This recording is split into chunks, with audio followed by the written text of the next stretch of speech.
Менің үйімде сырмақ та жоқ, былайша айтқанда. Дүние жинаған адам емеспін. Дүние жинасам мен баяғы миллионер болып кететін адаммын ғой.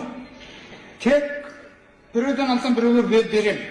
Менің лозунгым басымнан болсын. Онда рұқсат сұрайық деген. Рұқсат сұрайсақ сұрайық онда. Сосын Өзбек Әлі Жәнібеков сол кезде СК комсомолдың бірінші хатшысы тұғын. Сосын мен Өзбек Әліге звондадым. Өзбек Әлі Жәнібеков, қазақ десең қазақ өзіміздікі, жерде өзіміздікі, елде өзіміздікі. Мен бір барып қайтайын.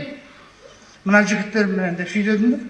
Соны Өзбек Әлі рұқсат етті. Келем десең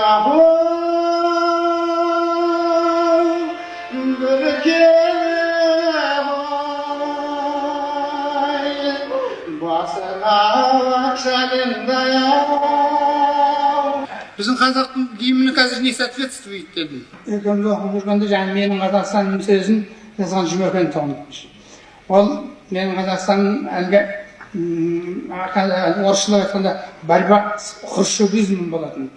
Ол кезде 5 облысты целинный край қылып бөліп алып қойған. Кейін Ташаны айқайлағасын оңтүстік край қылды, батыс край бөліп жіберді. Әйтпесе Жамал ағамыз марқұм Омарова соғысуға үйретіп, радиодағы жігіттерге, ол кезде біз студенттерміз, радиодағы жігіттерге айтып күнде беріп тұрыңдар. Күнде 2 реттен 3 реттен беріп тұратын менің Қазақстанымды. Кейін Жұмекеннен сұрайды екен, ай Жұмекен, сен Шәріпмен екеуің бірге жүрдің, бірге тұрдыңдар да, бірге оқыдыңдар, бір ағын жаздыңдар ғой деп. Өзінде 40-50 жыл жазып қой деп сөйтепті да.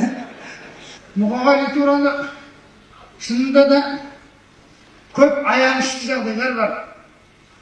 Оны біреу білмейді. Мұқағали мұнда жақсылықтың бірінде көрген емес.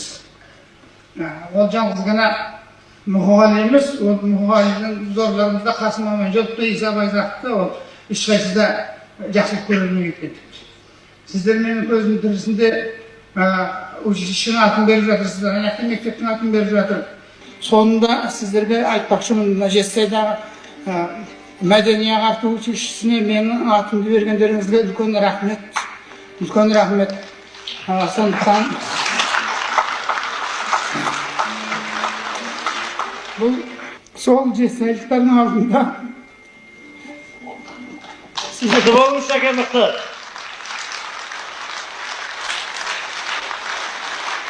көңілшек адамды кешіріңіздер.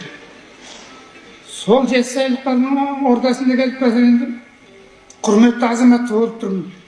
Шүкір көретін күнім бар екен, жейтін наным бар екен, сіздермен дидарласып болатын жағдайым бар екен. Бұған Құдай